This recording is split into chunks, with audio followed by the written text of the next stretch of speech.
इन तमाम चीज़ों को आम आदमी पार्टी कैसे देखती है कि खासकर दिल्ली चुनाव की जो औपचारिक तरीके से शुरुआत, कैंपेन शुरू होती है और इस तरह के बयान आने शुरू हो जाते हैं? अशालीनता है, अहंकार है, अज्ञान है और कहीं घबराहट भी है। दिक्कत सिर्फ ये नहीं है कि कोई राजनेता एक अशालीन बात कह देता है। कई बार राजनेता ऐसी चीज़ें करते हैं। दिक्कत ये है कि जो बात करते हैं वो केंद्रीय मंत्री हैं, उन्हें ये समाज साध्वी कहता है। दिक्कत ये है कि ये सब चीज़ राम के नाम पे होती है, मर्यादा पुरुषोत्तम के नाम पे होती है।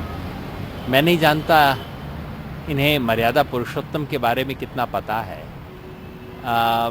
भगवान राम ने युद्ध भी किए, लेकिन कहीं उनके मुंह से कोई अशालीन बात निकली हो, इसका प्रमाण नहीं मिलता। मैं समझता हूँ कि कहीं ना कहीं सत्तारूढ़ पार्टी में जो घबराहट है दिल्ली को लेके, कहीं ये उसका उसका सबूत है। माफ़ी भी मांगी है संसद के अंदर, अपने बयान पर खेद जताया है साथी ज्योतिरादित्य मिश्र ने, उसको कैसे देखते हैं?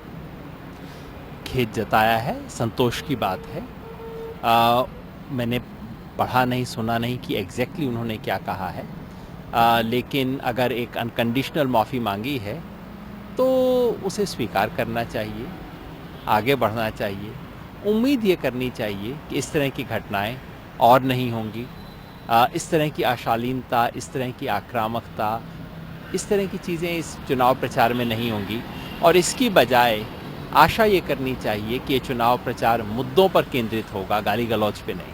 मुद्दों की बात अरविंद केजरीवाल ने भी उठाई है ये कि अगर फॉरेन फंडिंग को लेकर के बीजेपी के जो हमले हुए हैं, अब वो कह रहे हैं कि डेफेमेशन फाइल करने के लिए आखिर ये रास्ता आपको क्यों चूज करना पड़ रहा है? या वाकई आपको लग रहा है कि फॉरेन फंडिंग के नाम पर सवाल उठाने से आपकी इमेज डेंट होती है?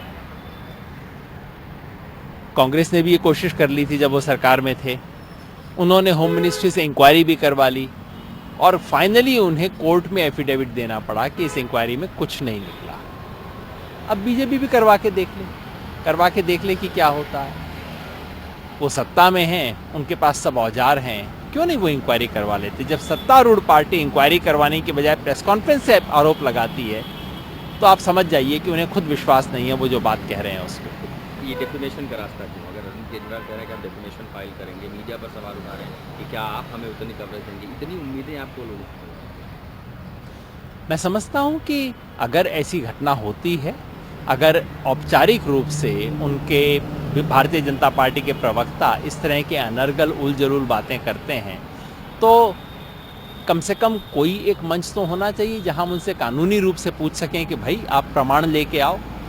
वो एकमात्र रास्ता नहीं है, हम इसको मीडिया में भी उठाएंगे, हम इसे सड़क पे भी उठाएंगे। फैसला अरविंद केजरीवाल का या पार्टी का है? सब लोगों ने मिलकर फैसला करते हैं हर चीज़ के ऊपर। ये जो आरोप है पार्टी पे है और पार्टी मिलकर फैसला करती है।